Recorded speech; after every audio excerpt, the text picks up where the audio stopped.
Malam hari ini saya melanjutkan apa yang sudah saya bicarakan pada session sebelumnya minggu lalu. Saya bicara tentang pengaruh orang percaya. Amin.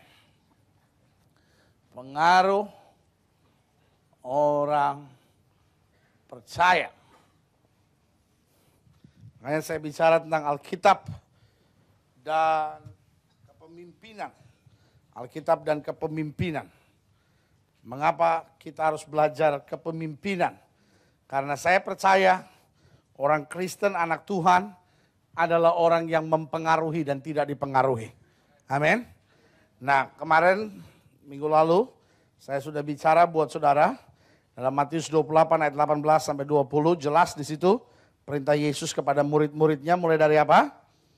Pergi. Ada 8 perintah di situ, ada 7 perintah di situ. Apa aja?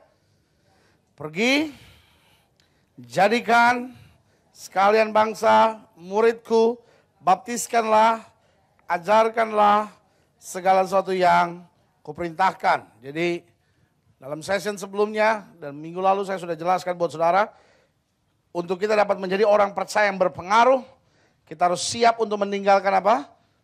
Our comfort zone, kita harus siap meninggalkan sesuatu yang enak secara daging kita.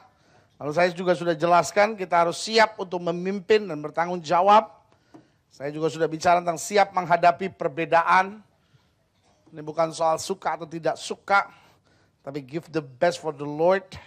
Minggu lalu juga saya sudah bicara tentang bagaimana membawa level seseorang kepada murid dan guru hanya bisa membawa seseorang sejauh dengan kemampuan dirinya.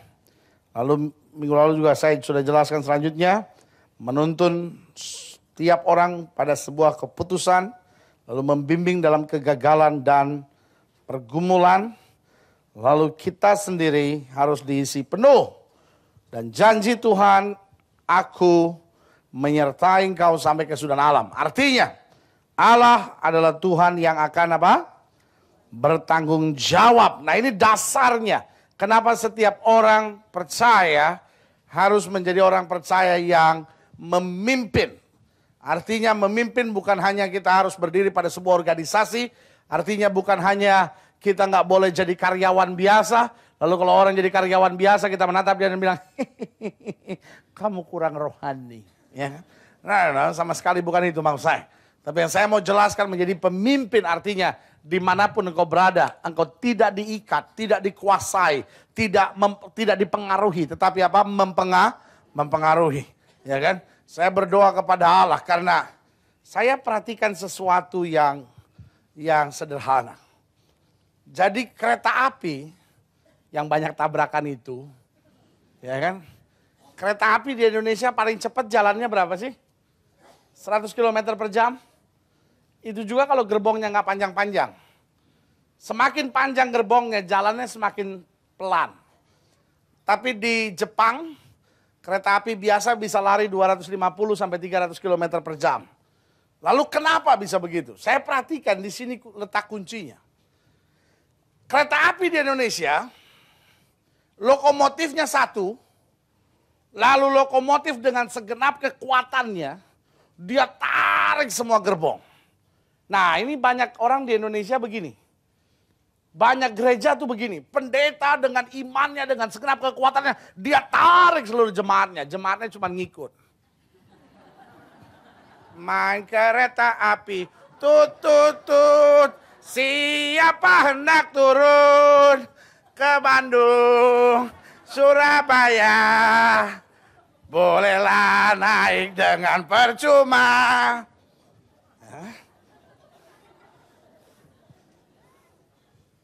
Kalau ganti lagu tinggal ular naga panjangnya. Iya. Ya kan? Karena yang narik satu, ya kan? Naik kereta api. Tut tut tut. Tapi kalau sudah perhatikan kereta api di Jepang, setiap gerbongnya punya mesin sendiri. Amin. Setiap gerbongnya punya mesin sendiri. Artinya apa yang terjadi? Karena setiap gerbongnya punya mesin sendiri, larinya lebih cepat. Betul? Larinya lebih cepat. Dan saya mau beritahu, jangan jadi kereta api Jabotabek. Udah larinya nggak kenceng, kecelakaannya banyak. Ya. Tetapi kita semua perlu punya kuasa Roh Kudus untuk menggerakkan hidup kita. Dan kita jadi berkat untuk menyelamatkan banyak jiwa bagi kemuliaan nama Tuhan. Berikan tepuk tangan yang meriah buat Tuhan. Amin. Amin. Lihat kiri kanan saudara, bilang sama dia, kamu kereta api Jabotabek bukan?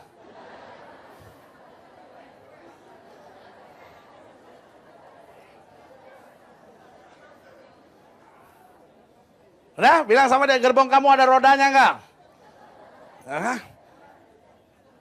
Bilang gerbong saya ada mesinnya. Amin.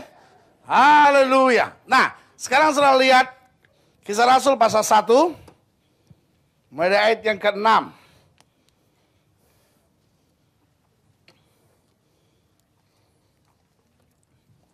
Wah. Hari ini lampunya ada di dekat saya. Anget 5 minggu aja begini. Ada sih kurang 10-20 kilo aja. Anggap aja di setim. Ikan kali. Ikan males di setim. Iya. Ada orang yang tanya sama saya kemarin. Pendeta timbangannya berapa sih?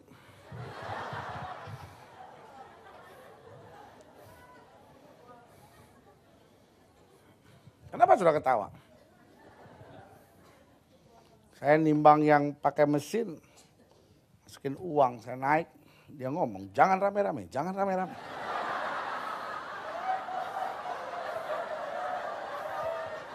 Saya kan marah juga jadinya. Dalam hati saya sembarangan. Untung saya masih lebih lembut. Kalau saya kutuk tuh mesin, kering tuh mesin. Pohon ara aja dikutuk bisa kering, apalagi mesin, ya kan? Ditanya, timbangannya berapa? Saya bilang 100. Cuman dia ada PPN lah dikit lah. Kisah 1, ayat 6. PPN-nya berapa persen? Ya sama orang-orang ya beda-beda. Pagi atau malam beda. Beda-beda PPN-nya. Kisah Rasul 1 ayat 6. Maka bertanyalah mereka yang berkumpul di situ, Tuhan, maukah engkau pada masa ini memulihkan kerajaan bagi Israel? Nah ini dia yang saya bilang. Kereta Jabotabek. Kereta api gimana sih gambarnya? Waduh, saudara udah tahu lah kalau saya bilang gambar itu artinya apalah. Saya kan udah pernah cerita sama saudara. Ini kereta api. Apa ini? Good. Tut. Itu kereta api. Apa mayat yang dibaringkan? Anggap saja apa ini saudara-saudara? Kereta api. Ini ada gerbong.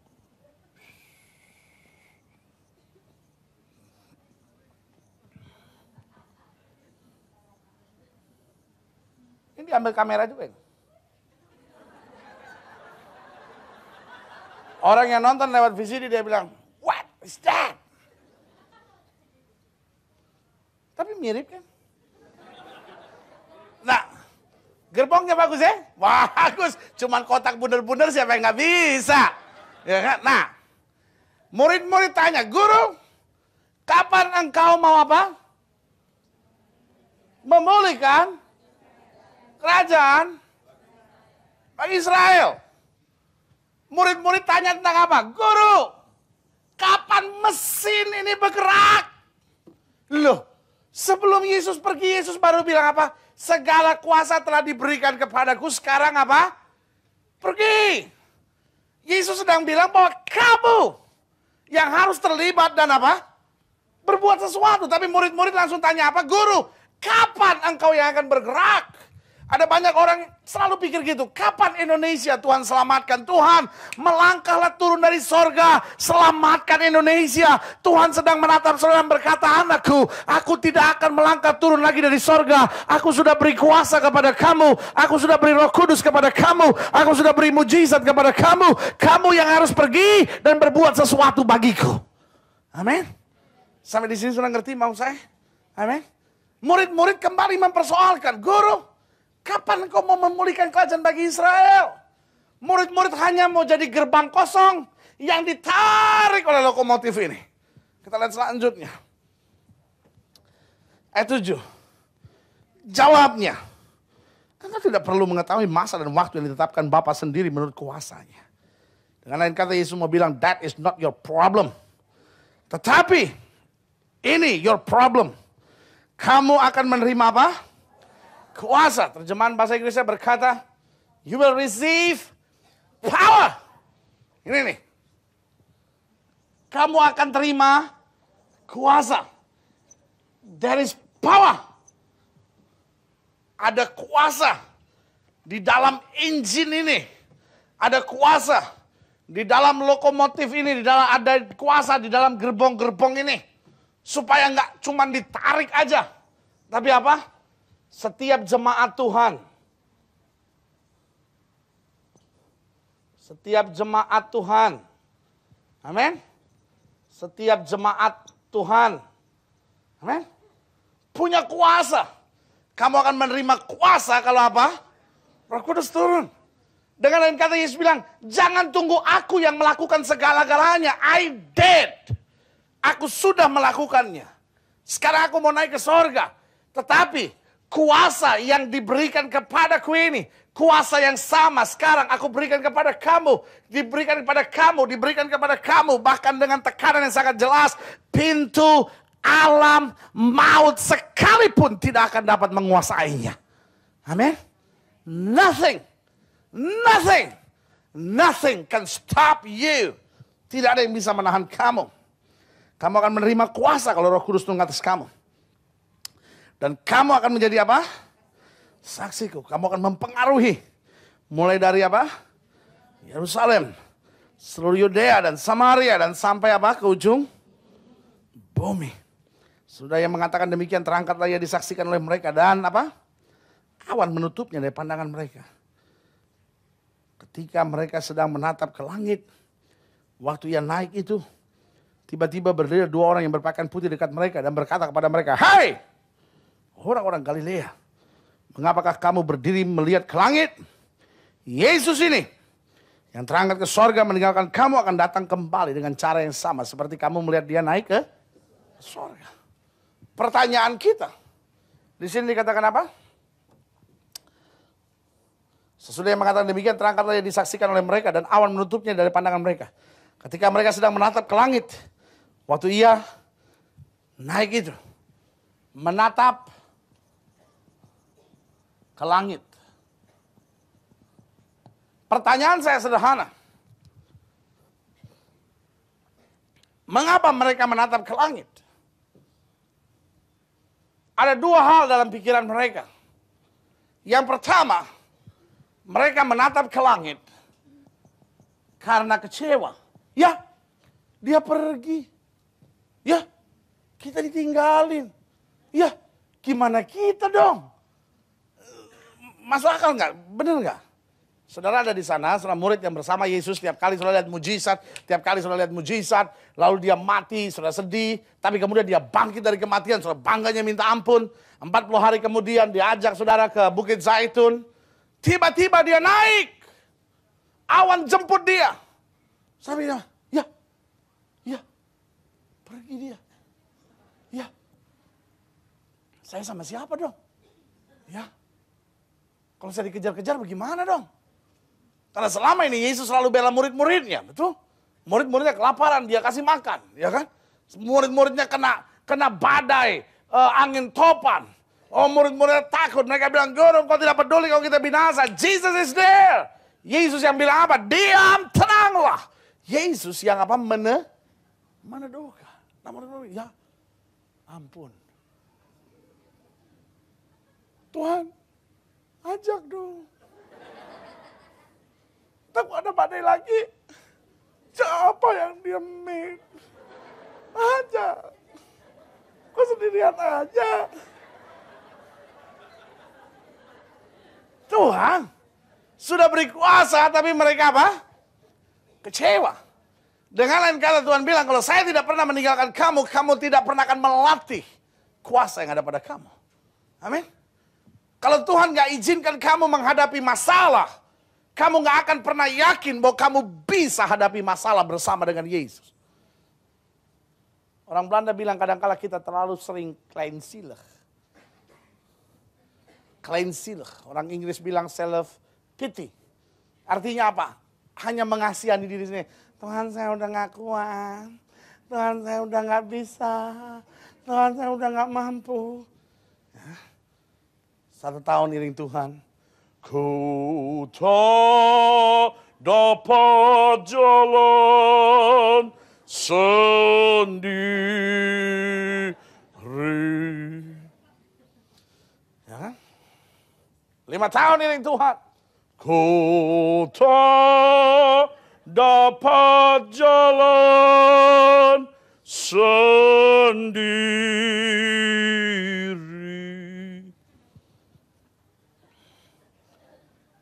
10 tahun iring Tuhan.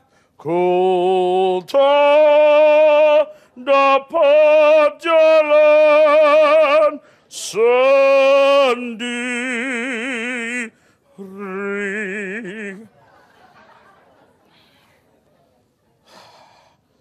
50 tahun ini Tuhan.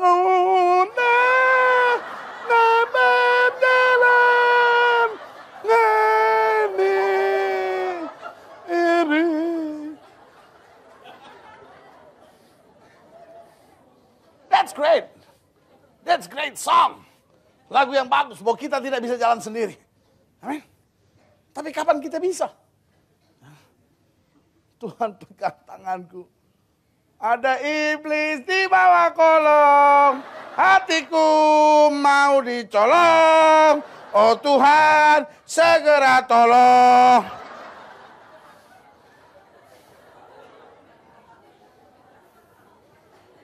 Kemarin lagi di hotel, mau kebaktian, Geren sama Sela nyanyi. Dong, dong, dong, dong, dong, dong, dong. Ada iblis di bawah kolong. Mana saya lagi buru-buru lagi. Saya bilang gak ada iblis di bawah kolong, gak ada. Sendal mami itu kali ada di bawah kolong. Ya, ada banyak orang yang bilang, gue tak dapat jalan.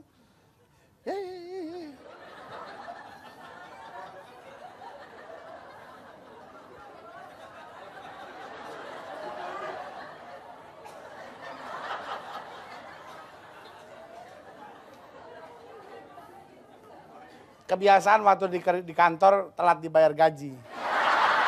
Jadi udah trauma, denger apapun telat dia. Aduh, kita perlu doa khusus. Mudah-mudahan berita ini cepat sampai.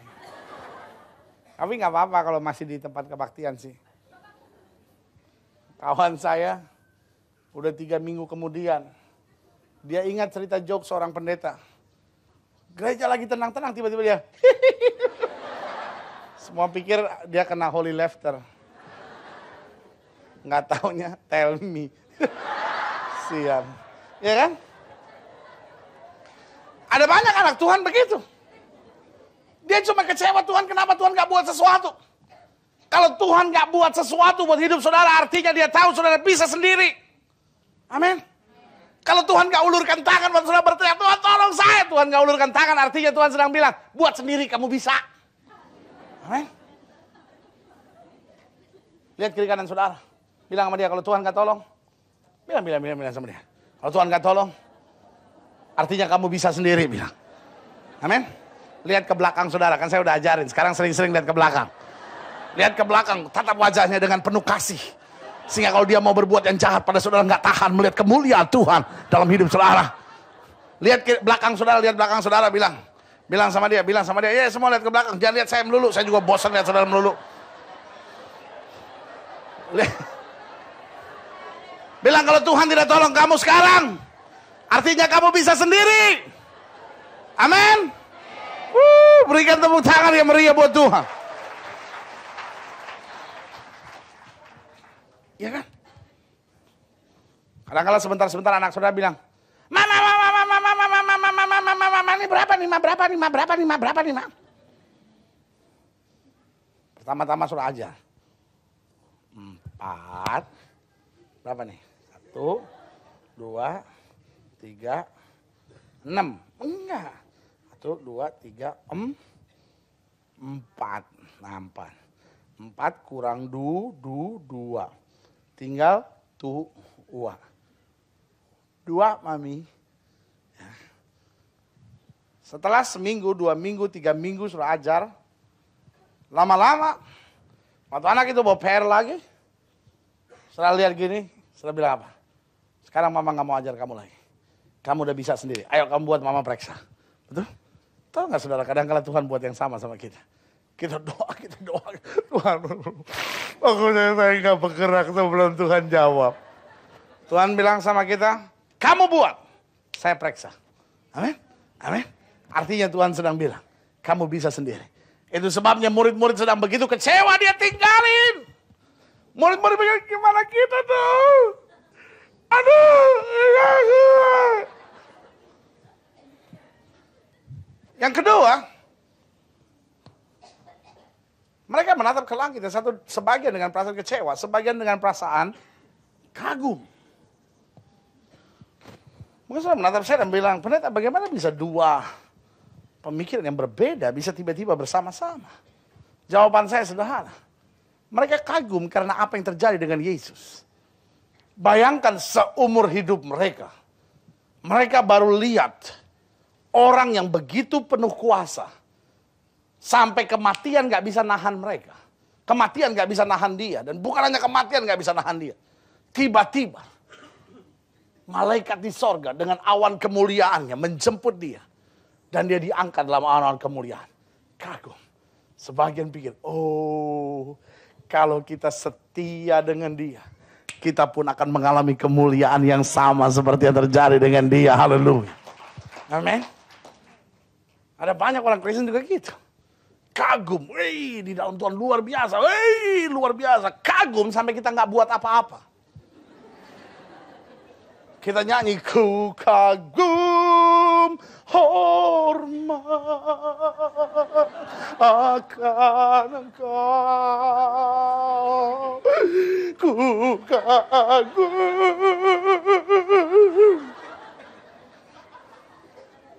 That's great. Luar biasa, kita kagum akan Tuhan itu dahsyat. Ya kan? Tetapi bukan hanya mengagumi. Ada banyak orang saking kagumnya sama Tuhan tiap hari di gereja tapi tidak pernah bersaksi. Ya. Ada banyak orang saking kagumnya sama Tuhan tiap saat berdoa. Baca Alkitab sampai masuk kantor telat terus. Bisnis dia gak kerjain, apa-apa dia gak kerjain, semua dia tinggalin, semua berantakan. Akhirnya dia kecewa sendiri. Kok saya udah kagum sama Tuhan? Malah saya di PHK. Tuhan bilang kalau kamu kagum sama aku, bukan hanya duduk dan sembahyang haleluya, haleluya. Kalau kamu kagum sama aku, buktikan kepada dunia bahwa roh yang ada dalam kamu lebih besar dari roh yang alam dunia ini. Haleluya. Kalau kita kagum sama Tuhan, kita harus hidup seturut dengan kehendak Tuhan. Amin. Makanya ketika mereka menatap ke langit, malaikat tidak bilang, wah rohani juga kamu menatap ke langit terus ya. No. Dikatakan ketika mereka sedang menatap ke langit waktu ia naik itu, tiba-tiba berdirilah 2 orang yang berpakaian putih dekat mereka dan berkata kepada mereka, "Hai, orang Galilea, mengapa kamu berdiri melihat ke langit? Yesus ini yang terangkat ke sorga meninggalkan kamu akan datang kembali dengan cara yang sama. Seperti kamu lihat dia naik ke sorga." Dengan lain kata, malaikat mau berkata, kalau kamu cuma menatap ke langit, kamu akan doing nothing. Kamu tidak akan bisa menyenangkan hatinya. Ingat, dia akan datang kembali. Masih ada banyak tugas yang belum selesai. Dia akan datang kembali. Masih ada banyak tugas yang dia sudah percayakan kepada kita. Ingat, dia sudah beri kuasa. Dia sudah berikan kemuliaan. Dia sudah berikan perkara besar. Dia sudah janji mau menyertai kita. Berarti we have to do our part. Kita harus kerjakan bagian kita. Sampai di sini sudah ngerti maksud saya? Hidup Kristen bukan hanya kagum akan Tuhan. Kita masuk ibadah seperti ini. Oh, kita alami jamahan Tuhan. Tapi pulang dari sini, apapun yang kau bisa buat Tuhan, langsung kau buat Tuhan. Amin. Jangan cuma pulang dari sini. Si itu herannya setiap kali tuh bajunya jreng. Pulang dari sini, jadi ada yang mana hutu bagaimana ada yang mana hutu?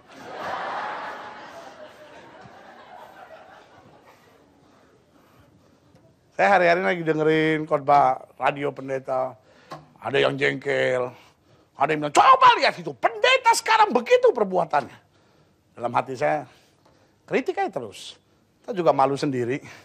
Ya. Kalau saya sih prinsipnya sederhana. Tuhan bilang, jangan menjamah orang yang Tuhan urapi. Udah biarin aja, ya kan? Biarin aja, ya kan? Orang juga yang nitipin, awas. Ketemu, kita tumpangin tangan rame-rame.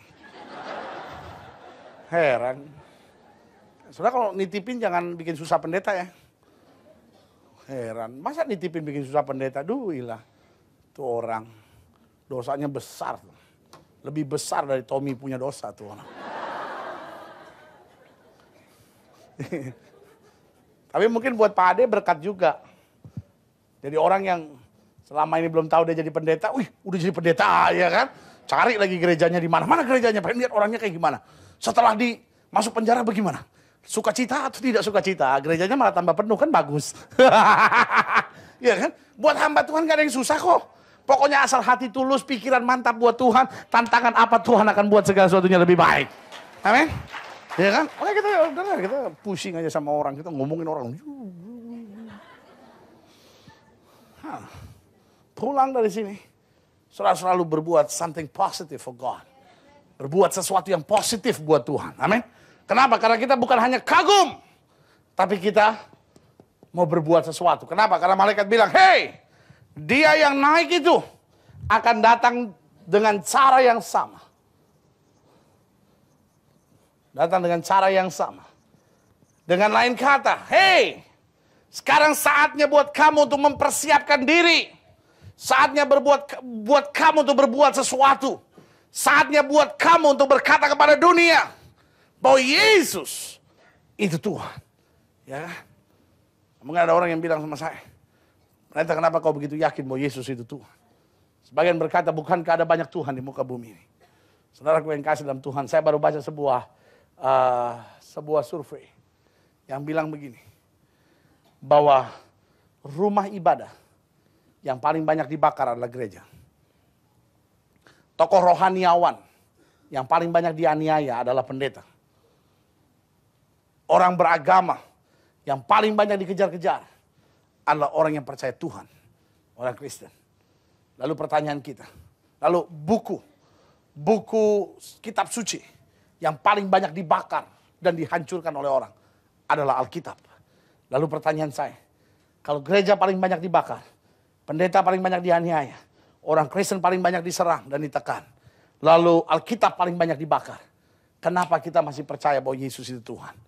Jawaban saya sederhana, karena tidak ada yang bisa pisahkan kita dari kasih Kristus. Amin. Iya kan? Menjadi orang percaya tidak takut mati. Menjadi orang percaya tidak gentar untuk apapun.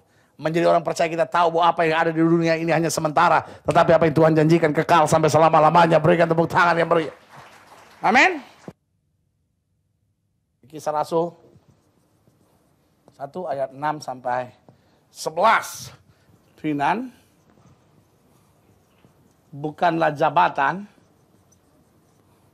namun kehidupan.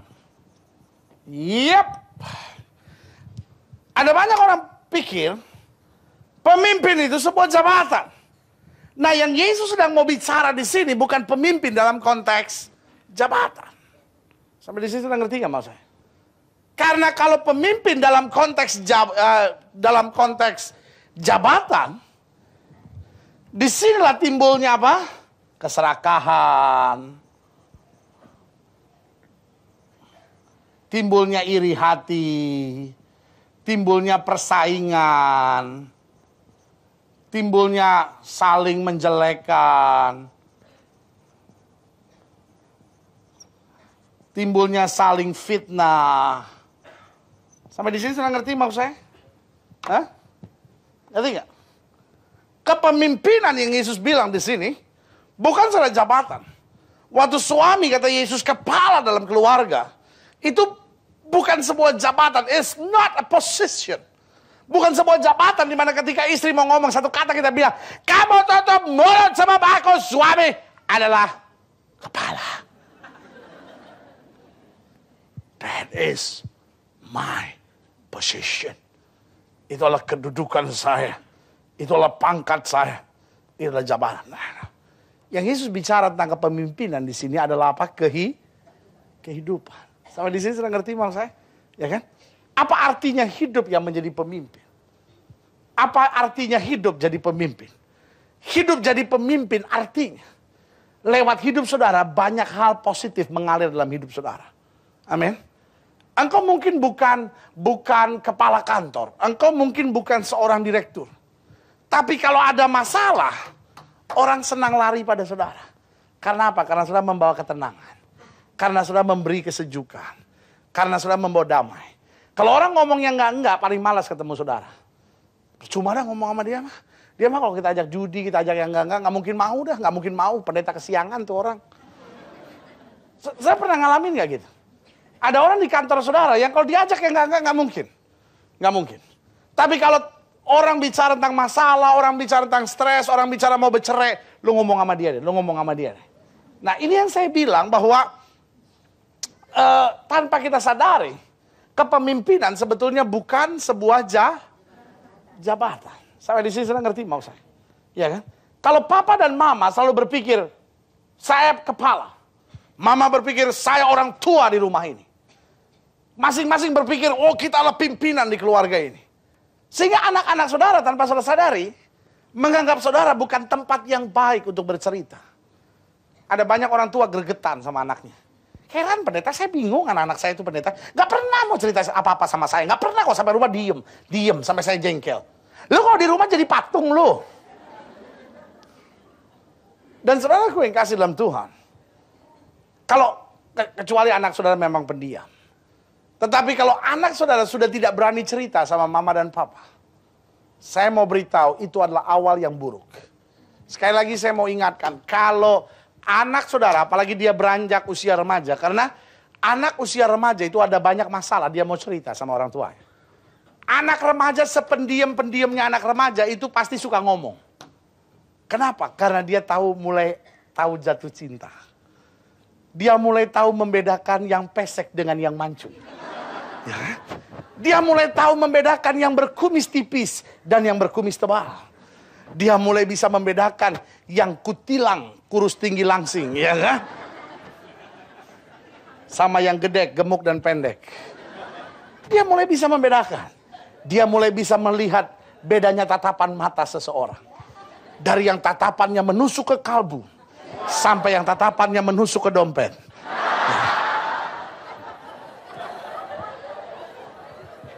Om dan tante, bapak dan ibu sekalian, kemana dia harus bercerita? Kemana dia harus bercerita? Dia sebetulnya orang pertama yang dia ingin cerita adalah papa atau mama. Deep down in their heart. Waktu dia tatap papa, dia tatap mama, sebetulnya something inside. Dan ini sesuatu yang Tuhan bangun. Ini sesuatu yang tidak dibuat-buat, ini sesuatu yang Tuhan bangun. Sesuatu yang dalam hatinya pertama kali adalah, papa, saya sebetulnya mau bercerita sama papa. Tetapi dalam hatinya berkecamuk. Apakah papa mau mendengar kalimat saya? Apakah papa tidak akan membentak saya dan berkata, anak kemarin sore, pakai segala tahu laki-laki. Hati-hati lo, terhamil baru kapok lo. Anak itu kecewa. Akhirnya dia mulai tanya sama temannya. Untung kau dapat teman Kristen yang takut akan Tuhan, cinta Tuhan, mengasihi Tuhan dan hidup sesuai firman. Ya kan? Tetapi kalau temannya Kristen, tapi modelnya model Yudas, ya kan? Hancurlah anak saudara. Dan jawaban saya sederhana. Kepemimpinan bukanlah sebuah posisi. Bukanlah sebuah jabatan, tetapi sebuah apa? Kehidupan. Lihat kiri kanan saudara. Bilang sama dia, hidup kamu harus menjadi pemimpin. Kalau saudara seorang pelajar di sekolah saudara harus membawa pengaruh positif. Kalau saudara seorang mahasiswa di kampus saudara harus bawa pengaruh positif. Kalau saudara ibu rumah tangga, ya kan? Saudara ibu rumah tangga yang membawa pengaruh positif. Kalau saudara ikut arisan, saudara di tempat arisan harus bawa pengaruh positif. Amin. Kalau saudara ikut latihan senam, tuh, wah, gapat, nanam, tuh, pat, tuh.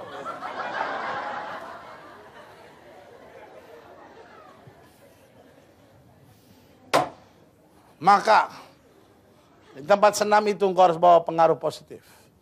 Amin. Kalau engkau ke salon, di kebaktian ibu-ibu saya ngomong, engkau harus buat banci-banci itu.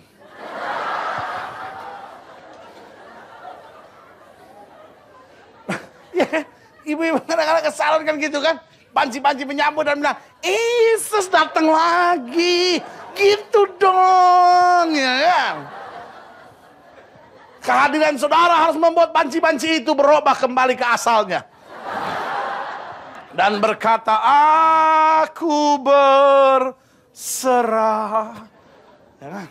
Walaupun jalannya masih agak goyang dikit. Ya kan? Minta ampun. Ya kan? Kalau saudara di kantor, saudara ada di toko, saudara dalam dunia bisnis saudara harus bawa pengaruh positif. Amin. Ini yang saya beri nama. Kepemimpinan bukanlah sebuah posisi atau jabatan, tetapi sebuah apa? Kehidupan. Yang kedua.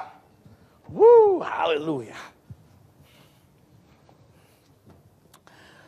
Kenapa kepemimpinan perlu? Karena orang percaya bertanggung jawab untuk mempengaruhi.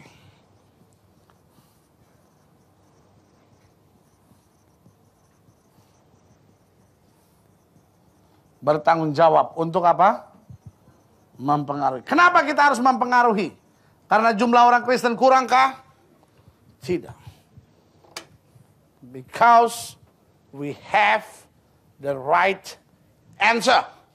Karena kita punya jawaban yang tepat buat dunia ini. Amin. Dunia ini tidak membutuhkan teknologi yang lebih maju. Dunia ini tidak membutuhkan uang yang lebih banyak. Dunia ini tidak membutuhkan art yang lebih indah. Tapi the world need Jesus. Dunia ini membutuhkan jawaban. Amin. Ada lagunya kan? Yesus adalah jawaban bagi dunia. Amin. Itu sebabnya sekali lagi saya mau tekankan buat saudara. Kalau orang percaya sudah tidak bisa mempengaruhi. Mungkin saudara menatap saya dan berkata, pendeta, tapi ada banyak orang yang tidak orang percaya. Tapi adalah orang yang baik. Apa bedanya? Apa bedanya antara orang baik sama orang percaya? Apakah orang baik pasti orang percaya? Hah? Orang baik pasti orang percaya enggak? Orang percaya pasti baik enggak? Ulang. Orang baik pasti orang percaya enggak? Orangnya baik nih, pasti orang percaya enggak? Hah? Ada juga orang baik yang tidak percaya. Good. Orang percaya pasti orang baik enggak?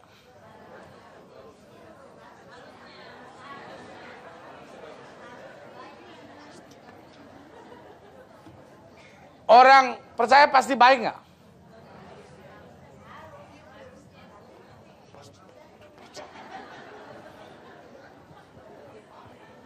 Kalau dia percaya, seharusnya baik.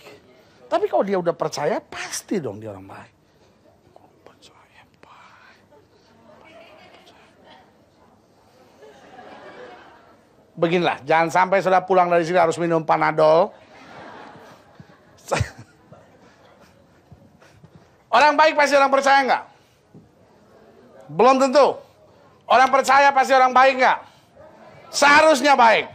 Tetapi belum tentu. Ya kan? Nah, apa bedanya orang percaya sama orang baik? Orang percaya, orang yang tahu kemana dia pergi, dan dari mana dia berasal.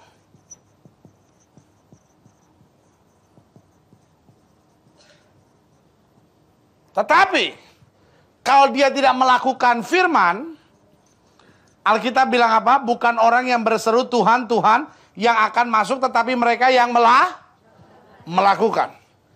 Orang baik adalah orang yang berusaha menyenangkan semua orang. Kalau saudara ketemu dengan orang yang berusaha menyenangkan hati semua orang, saudara akan bilang sama dia orang baik. Betul? Saudara minta tolong, dia tolong. Saudara lagi jalan, dia tersenyum. Saudara sakitin hatinya, dia berusaha ngampunin. Dia baik. Karena apa? Berusaha menyenangkan hati semua orang. Tapi apakah dia percaya? Belum tentu. Sehingga yang bertanggung jawab untuk mempengaruhi bukan sekedar orang baik. Karena orang baik hanya berusaha untuk menyenangkan hati apa? Semua orang. Tapi orang percaya adalah seseorang yang totally different. Kalau kita sebut kita orang percaya, kita bukan hanya orang yang coba menyenangkan hati semua orang. Kadang-kala orang percaya akan mengkritik orang lain. Kadang-kala orang percaya akan menyatakan kesalahan orang lain. Kadang-kala orang percaya akan menegur sesuatu yang salah dalam diri orang lain. Tetapi orang percaya adalah orang yang tahu kemana dia pergi dan dari mana dia berasal. Amin. Kita bukan berasal dari dunia ini, tapi kita berasal dari darah yang tertumpah. Amin.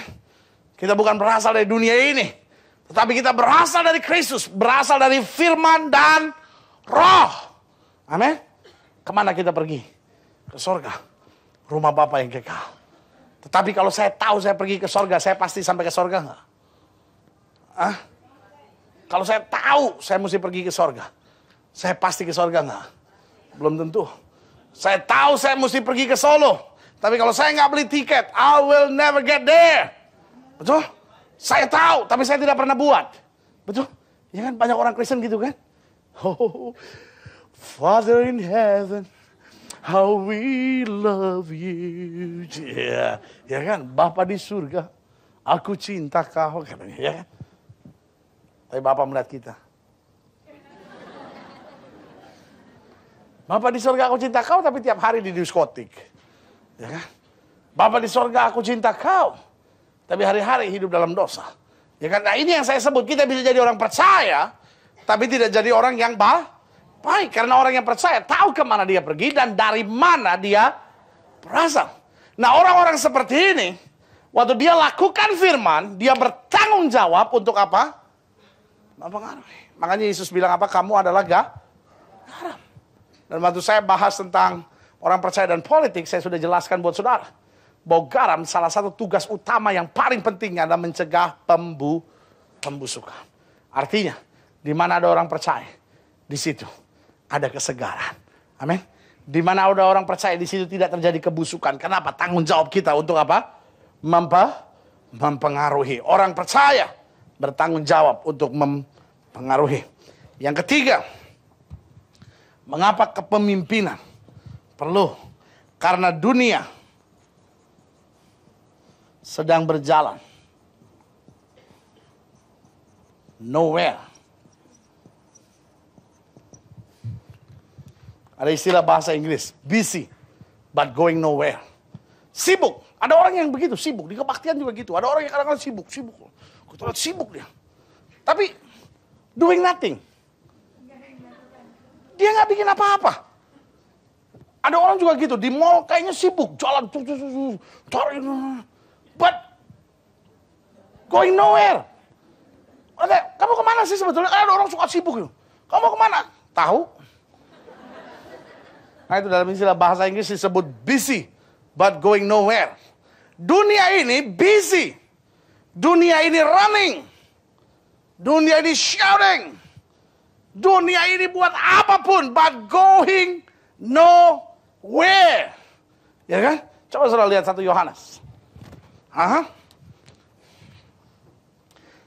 Yohanes pasal 2.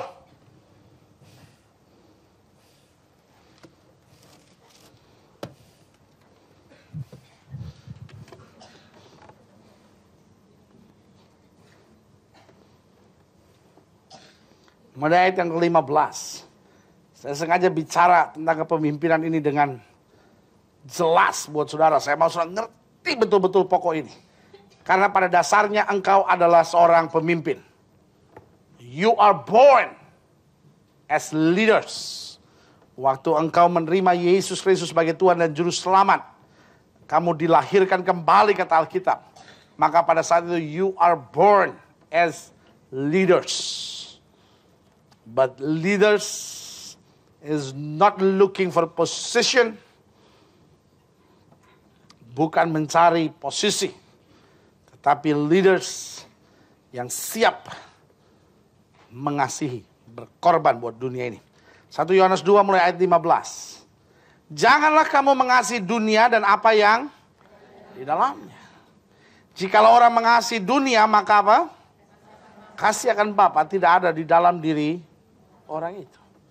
Berarti Alkitab berkata apa? Kalau kamu dikendalikan oleh dunia, kamu gak akan bisa membawa dunia ini anywhere.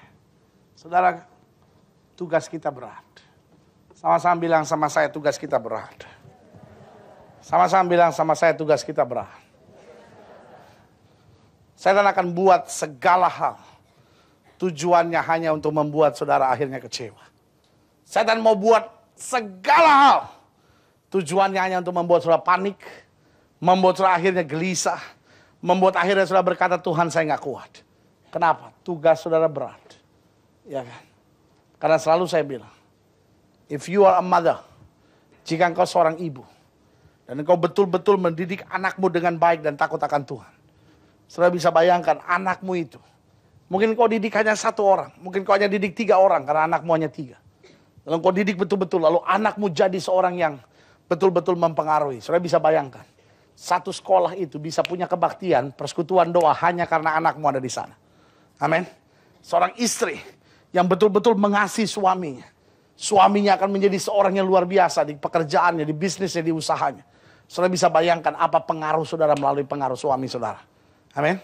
Sampai di sini saudara ngerti maksud saya? Bahwa hidup Kristen sangat ditentukan dengan bagaimana kita hidup. Dunia ini sedang berjalan nowhere. Makanya Alkitab bilang apa?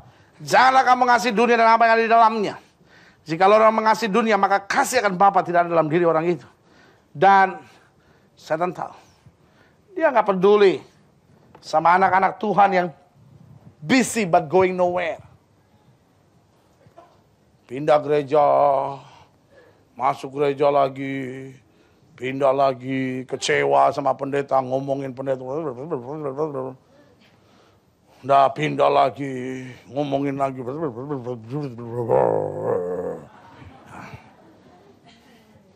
Gak peduli. Kadang-kala justru setan sayang sekali sama yang kayak begini. Lumayan bisa diajak kerja sama. Bisa buka cabang di gereja. Ya. Dia gereja yang belum dimasuki, dia masukin orang ini. Dia kipas-kipas dikit, bikin keributan. Yang bagus, ya kan, bikin perpecahan. Ya kan. Saya mau saudara jadi orang percaya. Dari gereja manapun saudara berasal itu bukan persoalan saya. Tapi saya mau saudara tetap setia dan jadi berkat di sana. Amin. Amin. Jadi anak Tuhan yang setia. Jadi anak Tuhan yang berkorban buat Tuhan. Jadi anak Tuhan yang tahu kemana saudara pergi. Dunia ini sedang berjalan apa? Nowhere. Makanya kalau saudara punya clear vision. Kalau saudara punya visi yang jelas dalam hidup saudara. Tuhan, saya mau buat ini buat Tuhan. Saudara punya clear vision. Pada saat saudara punya clear vision. Saudara akan lewati banyak tantangan. Amin. Karena setan tahu. Saudara adalah orang-orang yang berbahaya. Tetapi kalau saudara hanya jadi orang percaya yang busy but going nowhere.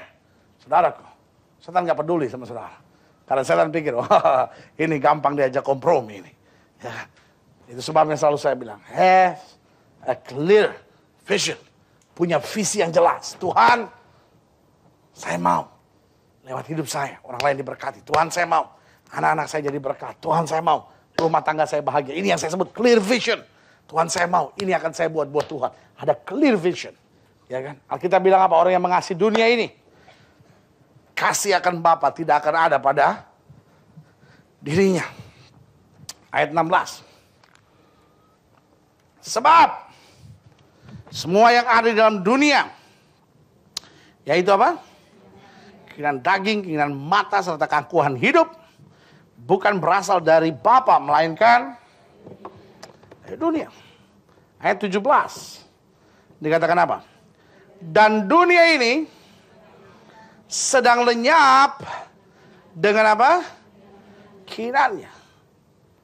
Tetapi orang yang melakukan kehendak Allah dikatakan apa? Tetap hidup selama-lamanya.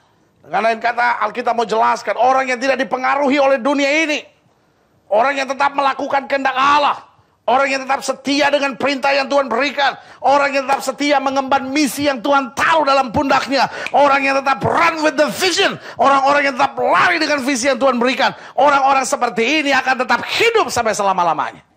Pertanyaan saya sederhana, apakah ayat ini sedang berkata bahwa kalau orang itu atau orang dunia berarti dia mati, tetapi orang percaya tidak mati? Pertanyaan saya, apakah Alkitab sedang bicara ini? Jawaban saya sederhana, no. Alkitab tidak sedang bicara bahwa orang dunia mati, orang percaya tidak mati. Tapi yang saya mau beritahu di sini, apapun yang orang dunia buat selalu berubah-ubah. Betul? Tetapi kalau kita have a clear vision, ya kan? Tidak akan ada yang bisa menguasainya. Artinya apa? Orang percaya sekali dia bertindak menyelamatkan jiwa, ya kan? Maka apa yang terjadi? Mulai dari anak-anaknya, cucu-cucunya, sampai terus keturunan-keturunan yang selanjutnya akan menjadi anak-anak Tuhan yang setia. Amin. Seorang pemimpin yang baik adalah seorang pemimpin yang memulai dan akan mampu mempertahankannya. Amin. Seorang yang tidak mampu memimpin dengan baik, apa yang terjadi? Dia bisa membuka, tetapi hancur di tengah jalan. Ini yang Yesus sedang bicara. Orang yang melakukan kehendak Allah akan apa? Tetap sampai selama-lamanya. Amin. Seorang yang mempengaruhi, saudara akan lihat. Lingkungan saudara akan berubah. Rumah tangga saudara akan berubah. Hal dahsyat luar biasa akan terjadi dalam hidup saudara. Mengapa kepemimpinan perlu? Karena kepemimpinan bukanlah jabatan, namun apa? Kehidupan. Kalau kepemimpinan hanya disebut jabatan, makanya kita lihat banyak gereja Tuhan pecah. Kenapa? Masing-masing hanya berebut jabatan. Ya kan? Serakah, iri hati, persaingan, sesama majelis saling ngomongin. Itu kan. Nah, ini yang saya sebut. Kadang-kadang sesama pendeta saling menjelekkan satu sama lainnya. Kenapa? Karena kepemimpinan dianggap sebagai jabatan, bukan kehidupan. Doa saya buat saudara sederhana. Saudara jadi orang yang menyadari bahwa kepemimpinan adalah kehidupan. Yang kedua, kenapa kepemimpinan perlu? Atau kenapa kita harus jadi pemimpin? Karena orang percaya bertanggung jawab untuk apa? Mempengaruhi. Yang ketiga, kenapa orang percaya harus jadi pemimpin? Mengapa kepemimpinan perlu? Karena dunia sedang berjalan no way. 1 Yohanes 2 ayat 15 sampai 17. Yang keempat, yang terakhir. Mengapa kepemimpinan perlu? Mengapa orang percaya harus jadi pemimpin? Karena pemimpin menentukan tujuan akhir. Yang keempat.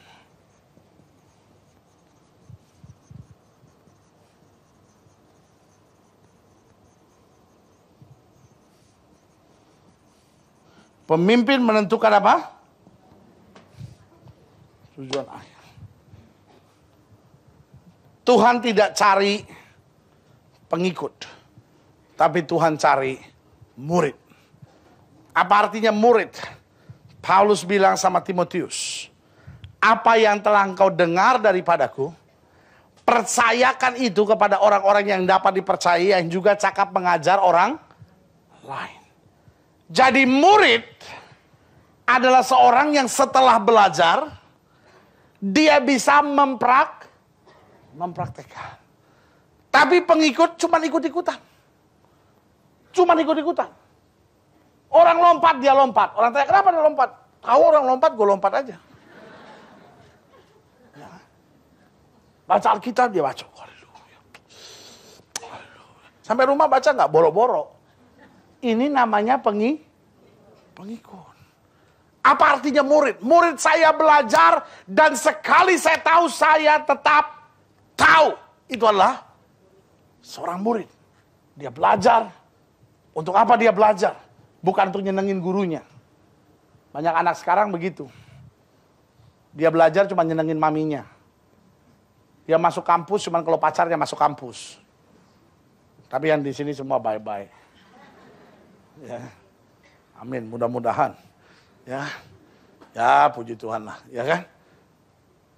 Tetapi yang Yesus cari adalah apa? Murid. Dalam Matius 28 dikatakan apa? Jadikan sekalian bangsa pengikutku. Amin. Ada lagi yang amin. Memang kalau udah jam-jam agak malam, konsentrasi berkurang. Ya kan? Saudara gue yang kasih dalam Tuhan, yang Yesus bilang apa? Jadikan sekalian bangsa murid. Karena apa? Murid menentukan tujuan akhir. Pengikut, dia cuma ikut aja. Orang ke kanan, dia ke kanan. Itu yang saya bilang, naik kereta api. Tut. Ya. Kenapa? Karena nggak punya. Kenapa orang percaya harus jadi pemimpin? Karena kita bisa menentukan tujuan akhir. Ketika dunia sedang berjalan menuju kehancuran, kita dapat menjadi berkah. Saya ingin saudara memperhatikan apa yang pernah terjadi dengan Paulus. Ketika Paulus sedang ada dalam bahaya. Dan Alkitab berkata, perahu itu diombang-ambingkan. Sampai 14 hari kalau saya tidak salah. Perahu itu diombang-ambingkan. Mereka semua kelaparan. Dan di tengah situasi seperti itu, Paulus berdiri dan berkata, tadi malam, malaikat Tuhan, dari Allah yang aku sembah siang dan malam, berbicara kepadaku. Dan inilah kalimatnya, bahwa kita semua di kapal ini tidak akan binasa. Hanya kapal ini akan binasa. Hanya kapal ini yang akan binasa. Kenapa Paulus dengan berani buat sebuah statement? Jawaban saya sederhana. Karena Paulus seorang murid yang bergantung pada Kristus. Amin. Itulah seorang pemimpin. Seorang pemimpin bukan seorang yang stres di tengah masalah. Kalau engkau menghadapi masalah, ingatkan dirimu sendiri. Saya seorang pemimpin. Saya anak Tuhan. Saya harus mempengaruhi. Saya nggak boleh cepat terpengaruh. Saya nggak boleh cepat emosi. Ya kan? Saudara bisa bayangkan nggak kalau saudara punya pemimpin yang sebentar-bentar marah melulu, emosi melulu. Saya sih, gua punya pemimpin kayak begitu bisa bunuh diri lama-lama gua. Ya. Nah, engkau harus tenang menghadapi segala perkara. Kenapa? Karena sebagai pemimpin, kita pun dipimpin. Amin. Dan yang memimpin kita adalah Tuhan yang tidak pernah gagal. Itulah Yesus Kristus Tuhan dan Raja kita. Amin. Haleluya. Berarti catat baik-baik, ada 4 hal penting yang kita pelajari hari ini. Sebelum saudara lihat bahwa murid-murid hanya mengharapkan Yesus yang bertindak. Murid-murid hanya mengharapkan Yesus yang berbuat. Mereka menatap ke langit, sebagian kecewa, sebagian kagum, but doing nothing. Nah Tuhan bilang gak bisa begini, gak bisa begini. Tuhan bilang aku akan datang kembali, kamu harus mempersiapkannya. Nah disinilah peran kepemimpinan perlu. Karena kepemimpinan bukanlah sebuah jabatan, namun apa? Kehidupan. Orang percaya harus bertanggung jawab untuk mempengaruhi. Bukan orang baik. Karena orang baik hanya berusaha menyenangkan semua orang. Tetapi orang percaya adalah orang yang tahu kemana dia pergi dan dari mana dia berasal. Yang ketiga, kenapa orang percaya harus jadi pemimpin? Karena dunia sedang berjalan nowhere. Dunia sedang lenyap dengan segala keinginannya. Dan yang keempat, karena pemimpin menentukan tujuan akhir. Kalau engkau sebagai orang percaya tidak bisa menentukan tujuan akhir. Saudara sebagai orang percaya tidak bisa memberikan semangat, tidak bisa memberikan dorongan, tidak bisa memberikan kata-kata positif. Pertanyaan saya sederhana. Dunia mesti berharap dari siapa? Setiap saat dalam hidupmu ingat, Tuhan, saya dipercaya Tuhan untuk menjadi berkat. Biarlah hidup saya menyatakan kemuliaan Kristus. Kita bangkit berdiri. Kita bangkit berdiri. Kita datang pada Tuhan. Minggu depan, saya mau lanjutkan. Apa masalahnya dari seorang pemimpin? Saya mau pemain musik maju ke depan. Dan minggu depan juga saya mau bicara. Apa sebetulnya? Supaya kita bisa menjadi pemimpin dalam Kristus. Dan saya percaya, selama 1 bulan ini, kita akan alami pengalaman-pengalaman yang indah dengan Tuhan. Doa saya, selama menjadi orang percaya yang bukan hanya cinta Tuhan, tetapi orang percaya yang punya visi clear vision. Punya visi yang jelas. Dan jadi berkat buat banyak orang. Tuhanku mau menyenangkanmu. Tuhan bentuklah hati ini. Jadi bejana untuk hormatmu. Cemerlang bagai emas murni. Haleluya.